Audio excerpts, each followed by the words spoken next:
Why do you know they serve breakfast? Because their name is fucking Waffle House. Yeah, you expect waffles. Everything... Hello, YouTube. Yeah, I finally get to watch the Waffle House explanation. Finally. This is the Waffle House, the Roman Colosseum of the South. The fat fights. Oh man, he has a lot of channels, honestly. And without further ado, let's go.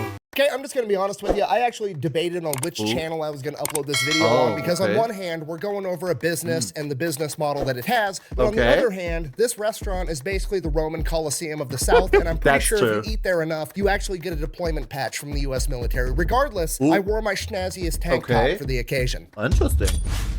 Today we're talking about Waffle House. Okay, just to be completely clear with everybody, I was pretty sure I was not going to get caught off guard because Waffle House is already absolutely crazy. I started looking into it and then found out that Waffle House is somehow connected to the Manhattan Project from World War II. So they managed to actually surprise me, and we're going to get to it right after a word from our sponsor.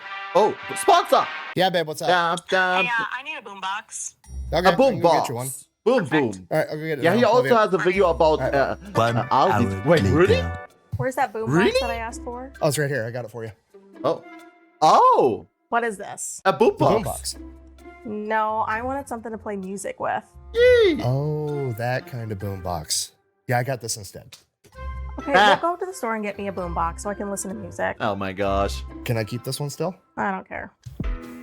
Yes. This video is brought to you by Delete Me. Super simple business model. You give them money, they turn around and they make sure that online data brokers are not selling your personal information online. Okay, here's the deal. Pretty much anytime you use a free service on the internet and you click that little box that says, I agree to the terms and conditions, you've basically just agreed to allow them to harvest as much of your personal information as humanly possible. They then turn around and sell that to online data brokers, and that's how they can afford to offer you a free service. But when you have Delete Me, they go and they monitor all of these online data brokers for your personal information, and then if they find it, they submit all the opt-out forms on your behalf, so they have to take down and stop selling that information. So when you buy Delete Me, you're not actually buying anything. You're just buying your way out of all the negative consequences of all the free shit that you've already got. I'm learning so much about the country of freedom. Those data brokers, you're buying yourself out of all the future negative consequences of all the free shit that you haven't even gotten yet. So if you want to give Delete Me a try, there's going to be a link and a discount code down below. Let's get back to the video. All right, Waffle House. Our story begins with a gentleman by the name of Tom Faulkner. This man graduated from law school at 23 years old, passed the bar, and immediately gets drafted in 1940 in the days leading up to World War II. Because he graduated from college, he's presented with two different options. He can A, go straight into officer training, and that's a 3-year commitment, or he can just be a normal draftee and go in as an enlisted soldier, and that is a 1-year commitment. Now, you got to remember, at this point in time, like 1940, while World War II is currently going on, America's not involved yet. The attack on Pearl Harbor has not happened, and prior to the attack on Pearl Harbor, the American people did not want to go to war. Because of that, Tom Faulkner figures, hey, we're not actually going off to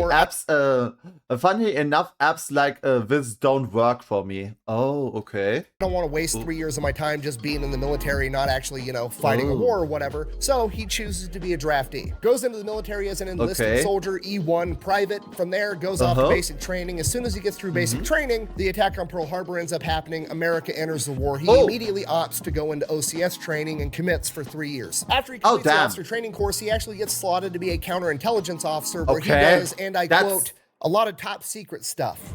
A lot of top secret stuff. You see, my identity must remain mysterious. And yeah, my very mission mysterious. Secret. I cannot reveal it. I cannot reveal. You can actually tell in the interviews that he gave later on in his life, like in his 70s, 80s, and 90s, that he's still not sure what he is and what he isn't allowed to talk about. But he did end up telling us that basically it was his job to try to sneak onto military bases, not as military personnel. So he would basically disguise himself as like a painter or a carpenter or whatever, and try to infiltrate a U.S. military base to expose weaknesses within the system to help counteract enemy spies. So he does that for a couple of years, and then one day he ends up getting orders like, hey, you're going to Knoxville, Tennessee. And he's like, okay, for what? And they're like, don't fucking worry about it, just show up. So he shows up in Tennessee and he's given his orders, and those orders, I'm paraphrasing here, but they're essentially, hey, here's your partner. You two are gonna hop in that truck and you are gonna drive it from Knoxville, Tennessee to Los Alamos, New Mexico. You guys are gonna dress in plain clothes. You're not gonna look at what's inside the truck. You're not gonna talk about what's inside the truck. You're gonna take this map and take that exact route. This route avoids every major city and every major highway. You are gonna drive straight there, 53 3 hours straight, taking Okay, turns that's a lot. sleeping in the passenger seat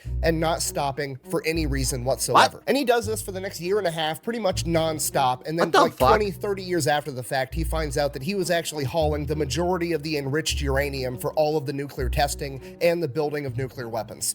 Excuse me, what? What? Wait, he had so much uranium in him? What the fuck? Which, as we all know, brings about the end of World War II, at which point he gets out of the military, moves back home to Atlanta, Georgia, starts helping his dad out with his real estate agency. Now, he does that for about 10 years, and during this time, he ends up selling the house right next door to his to another guy by the name of Joe Rogers, and they pretty much become best friends. Joe Rogers was also an Army veteran. He was actually a pilot that flew B-24s in World War II. When Joe got back home after the war, he did not want to go off to college, so he actually just took the first job that he was offered, being a short-order cook at a now-defunct restaurant chain known as Total House. He worked his way up, becoming a restaurant manager, then eventually becoming a regional manager. And then one day, his land of opportunities, indeed. His neighbor and best friend, Tom Faulkner, real estate agent, always looking for the next investment, comes to him and is like, hey, I'm thinking about opening up my own restaurant. I can get the real estate deal going on that side. I just wanted to know, like, if I opened up and bought a franchise of Total House, would you be willing to run it for me? Now, at this point, it's like 1954, 1955. Joe Rogers has a ton of experience inside the restaurant industry, and he basically tells his best friend, like, hey, don't open a Total House. You should start your own thing. Total House's business model isn't that started great. His own if you thing start and your own everything. restaurant, I will help you run it. He then goes off on vacation with his family, and by the time he comes back, Tom Faulkner has already bought the real estate and comes to Rogers and is like, cool, what's the business we're starting? Where's Pancake's house? What? We stop at Pancake's house. Okay. And within the span of like 6 months, the very first of what is now the legendary restaurant chain of Waffle House opens. And Waffle House is legendary, probably for all the wrong reasons. I mean, even if you've never been to a Waffle House, you've heard about Waffle House because, well, I mean, Kid Rock. Okay, I haven't heard about Waffle House, but I wasn't in a Waffle House yet. In a fight there. You've got Haley Booth, the viral Waffle House cook, known as. Wait, wasn't it with freaking outfit from the Three Angels for Charlie? I mean, Kid Rock got in a fight there. You've got Haley Booth. Oh yeah, it looks. Why does it look like Three Angels for Charlie or what it is called? The viral Waffle House cook known as the Last Chairbender. Oh, the Last Chairbender.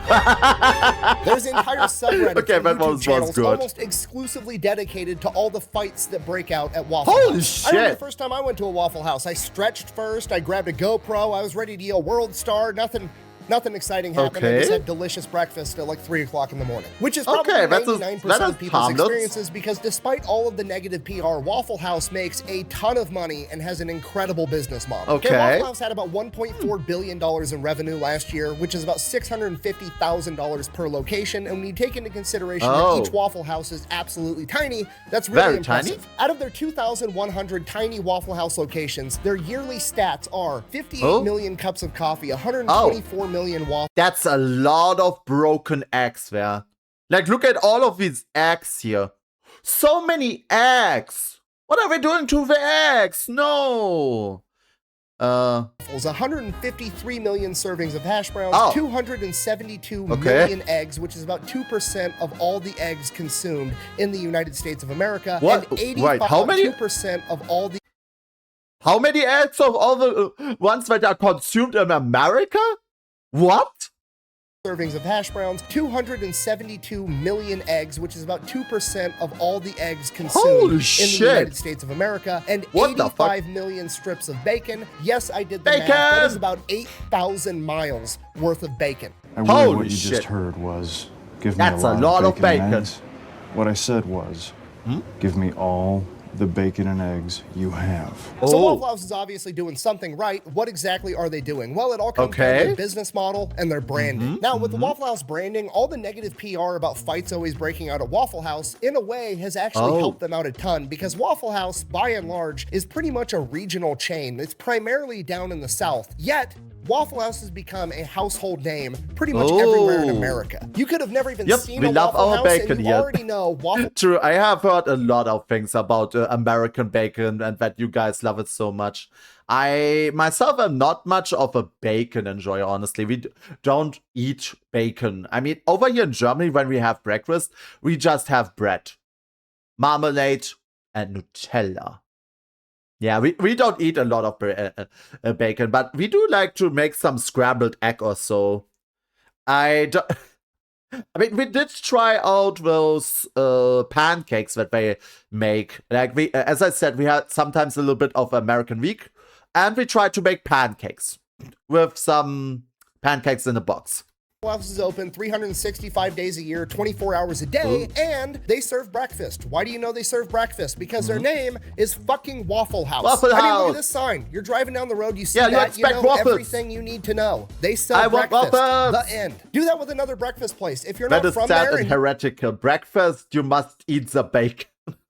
I'm sorry, that is not really a thing over here in Germany. We don't have it with the bacon here, okay? Even though my father would like that, we don't do that. you don't know what a Denny's or a Perkins or an IHOP is, you have no idea. It's just a restaurant, maybe. Waffle House, they're selling waffles, which means there's like a 99% chance they sell other breakfast food.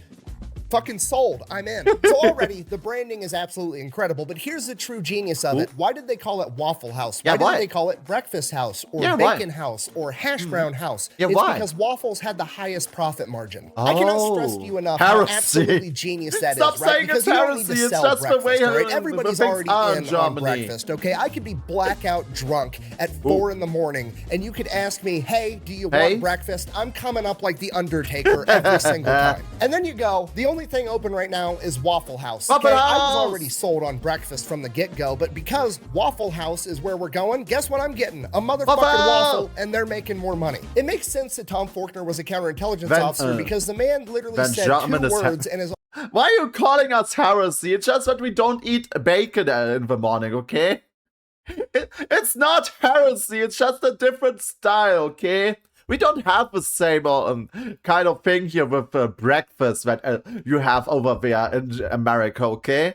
That's not the same culture. It's a little bit different, okay? Already subconsciously tricked you into ordering the most expensive thing on the menu that makes him the most money. So okay, that is sick. So they said the most expensive thing, and people have had expectations. They came to Waffle House because they want waffles. And it's the most expensive thing. That is genius. That's a genius idea, honestly. Bacon is love, bacon is life, bacon is God. Chad is basically going crazy that we don't eat bacon here.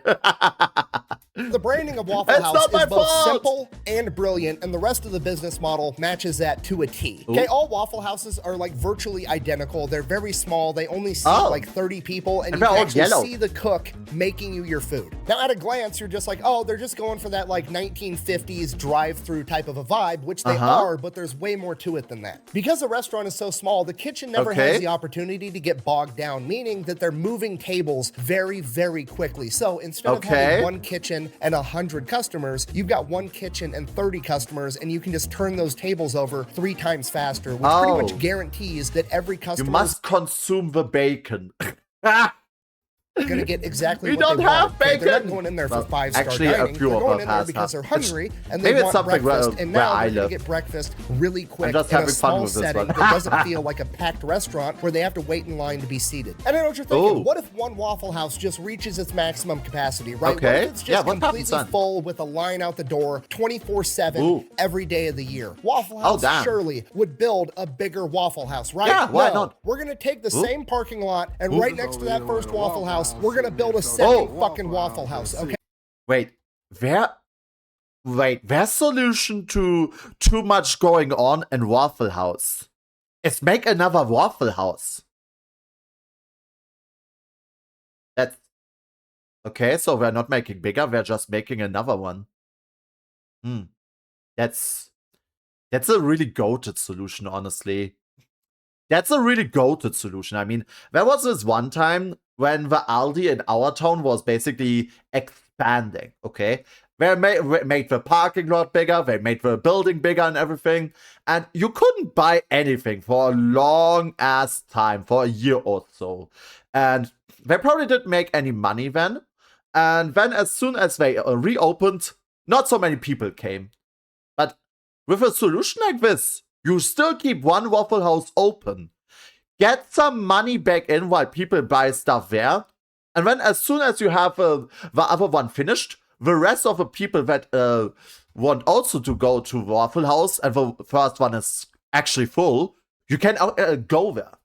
I can see why this is a interesting solution to this problem. You're not expanding. You're not changing your model. You're just finding another solution. You just built another one in the same parking lot. I mean, that's an interesting idea to. Okay, the plan is working, and if it's not broke, don't fix it. Which is one of those things that exactly. How are most people not get it? Why do they not get it? If a model is not broken, don't fix it. Don't fix something that's not that's bad. Why do so many not get that? Seems dumb, but is actually brilliant. So obviously speed is key to this business model, and they've done themselves a big favor with their menu because their menu is overwhelmingly simple, okay? It's literally one side of one piece. Oh yeah, I get that with the menus. Like sometimes you just go to a restaurant and you look through the menu and you're like, okay, what am I gonna take? What's the prices? You basically just take that freaking menu, which is almost like a book, and you go through pages just to find the thing that you want. But if you have a menu as simple as that, you can already say, I want that. Honestly, simplicity is the king sometimes. It's all about simplicity. We want that. We come to get this. And oh my god, that genius. I'm slowly starting to see the genius of Waffle House. You're asking humans that, my friend, and that is your first mistake. Humans don't use common sense anymore. I would like to... I cannot even disagree with this one. I'm sorry. Piece of paper. Okay, the entire menu is comprised of like 10 things. They have waffles, sausage, bacon, ham, eggs, toast, biscuits, gravy, butter, and it's one page like this is so great. Like, look at this. I can see all of the menu at one glance. I don't have to page through a freaking book menu or something. Holy shit. Syrup. Guess how many flavors of syrup they have? One. It's fucking syrup-flavored syrup. The entire menu is simple, exactly how it's supposed to be. They have hash browns too. Sorry, 11 things, not 10. Anyways, moving on. Another reason they do so good is they actually might be the best fast food chain when it comes to taking care of their employees. They pay them higher than average. They have super flexible schedules, and they're one of, if not the only fast food chain that actually offers all their employees healthcare and dental insurance. Okay, and I know what you're thinking. You're like, okay, but really, how good are they actually treating the Waffle House employees? I got the one stat that's everything you need to know, okay? Waffle House treats their employees so well that employees are willing to commute into a natural disaster to work at a different Waffle House when the occasion arises. Yeah, Waffle House is open 24 hours a day, 365 days a year, and they fucking mean it, okay? Whenever there's like a hurricane coming or some type of impending natural disaster, Waffle House organizes what they call a jump team, a bunch of Waffle House employees from a different region that's going to be unaffected because they know that their local employees are going to be busy taking care of their own family and their own houses during a hurricane. So they bring in teams from outside the region to work inside of a natural fucking disaster, and they're willing to do it. I never said thank you. Who? What the heck? It's Batman! And you'll never have to. Okay, McDonald's can barely get their employees to show up on a good day, and Waffle House has employees volunteering to commute into a fucking hurricane to make breakfast. And this is the most impressive part of the business because Waffle House has the best logistics and preparedness of any company I've ever seen ever. The only entity that beats them in logistical capacity is the United States military. Waffle House is literally ready for absolutely anything. Every single Waffle House has the playbook inside of it that details exactly how the staff is supposed to handle literally any type of emergency or situation that could possibly arise. And if for some reason the situation comes across that isn't in that playbook, after it happens, they immediately add it to the playbook. It covers tornadoes, hurricanes, floods, a hole in the roof from a branch falling, a car driving into the restaurant. You can drive a car into Waffle House and they're still planning on staying open. The playbook even has detailed plans for every type of disaster. Wait, you can actually crash a car into Waffle House and they still keep that shit open? Wait, what? Really? A car driving into the restaurant. You can drive a car into Waffle House, and they're still planning on staying open. The playbook even has detailed plans for every type of disaster for what the local employees, while they're not working, should go home and do to make sure that their house and their family are safe as well. Every single Waffle House has a backup generator. The stovetop, it runs on propane, and they have a bunch of extra propane tanks on hand. Flashlights, candles, batteries, backup water. They have a special menu. Wait, how fucking prepared are they? They have a plan for everything? That's kind of insane. That's kind of insane, man. Of what they're able to serve when the water is out and they're running on reserve water. When a Waffle House location is going to be in a disaster area, that Waffle House stocks up on extra food, and then all of the neighboring locations in the unaffected area also stock up and stage food there to get them more food when they need it. If Waffle House is a standing structure, those motherfuckers are serving breakfast come hell or high water. Oh shit. I'm not leaving. Waffle House during Category 5 hurricane. I'm not fucking leaving! Yeah! Waffle House is so good at this that FEMA uses them to gauge how bad natural disasters really are. Yes. Oh, I have heard about that, the Waffle House Index. It's so crazy. You measure how bad a disaster is in America by seeing if Waffle House is closed or not. Like, seriously, what the fuck even is this? Well, think back. This restaurant was once created by an army counterintelligence officer. Oh. Even its origins. Like, seriously, why does it have a freaking origin story of a superhero or something like that? That sounds like a fucking superhero movie. Like, oh, so that's why he does the Batman reference. Ah, okay, okay.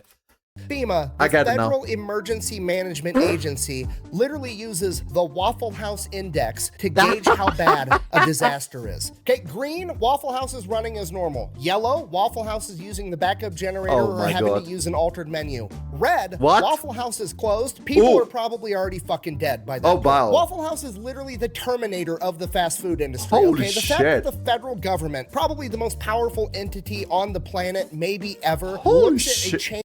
This is the most powerful entity in... Oh god.